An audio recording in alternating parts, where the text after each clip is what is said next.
Ingat, ini rumus. Di saat kita ingin mengajak seseorang, harus memandang orang lain dengan pandangan merendahkan. Seorang guru kalau memandang murid dengan pandangan merendahkan, tidak akan mengirim ilmu. Kalau rumusnya didapat, rambu-rambunya didapat, belajar gampang. 5 menit cukup nanti. Makanya mukadimah yang panjang, nanti ilmunya 5 menit saja sudah selesai, gak usah banyak-banyak. Baik, kemudian rambu-rambu bagi yang belajar.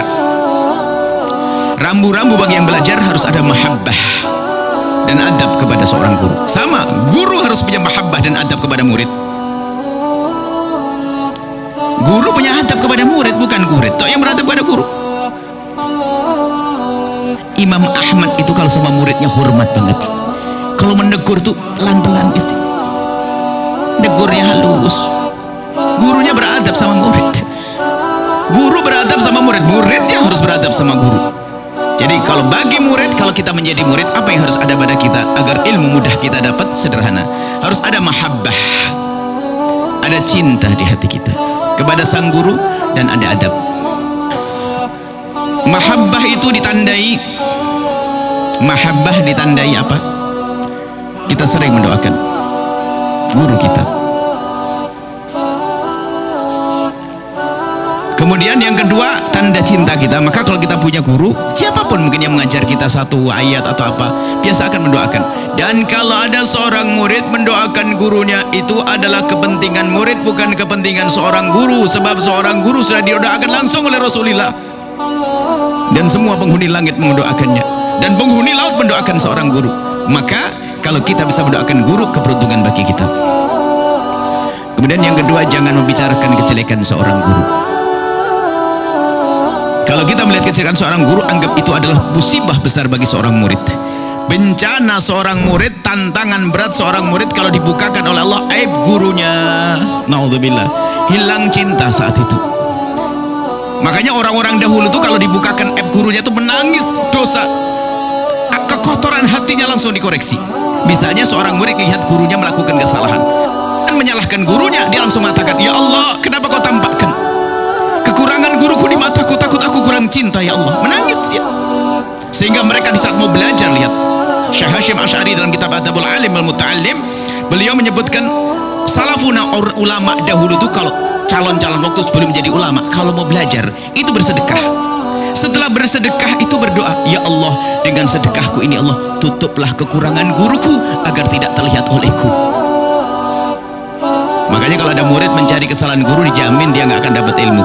Dan ingat, kalau kita mencari guru yang tidak pernah bersalah, sampai mati kita nggak punya guru. Akan tapi ketahuilah, nasib baik seorang murid adalah jika ditutup oleh Allah kekurangan gurunya. Kenapa? Agar semakin cinta. Lah kalau sudah murid punya bekal cinta, jangan bicarakan kejelekan guru, bicarakanlah kebaikan guru. Kalau kita sering membicarakan kebaikan seorang guru, maka ketahuilah teman kita yang mendengar pun ikut senang, akhirnya dia ikut. Maka ada istilahnya membaca manakib. Manakib itu adalah kisah mengagumkan, kisah baiknya seorang guru. Manakib, sebutkan guru kita, guru Al-Quran kita, Masya Allah dia soleh, dia gini-gini.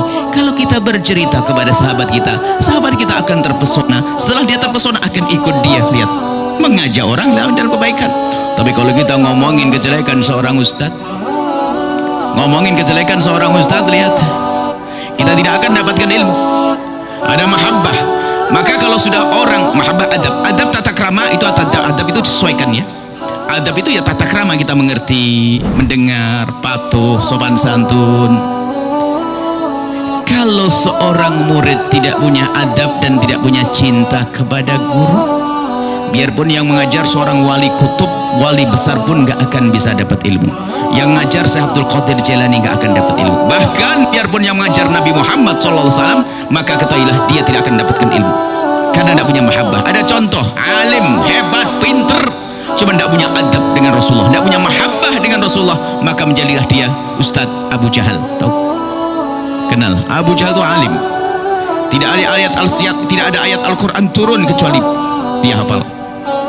Tidak ada Nabi bersabda kecuali dia tahu. Bahkan begitu hebatnya Abu Jahal, rajinnya belajar dari Nabi. Kalau dia pergi jauh, dia membayar orang untuk duduk dengan Nabi Muhammad agar tidak ada kalimat yang terlewat dari lisan Nabi. Cuman tujuannya bukan untuk mencari kebaikan, tapi tujuannya untuk mencari-cari kejelekan Nabi yang tidak pernah ada, karena di hatinya tidak ada cinta. Lihat, padahal dia dengar firman Allah, dengar suara Nabi yang indah, dan melihat akhlak Nabi yang mulia, karena di hatinya tidak ada cinta, maka nggak ada ilmu. Baik, selesai.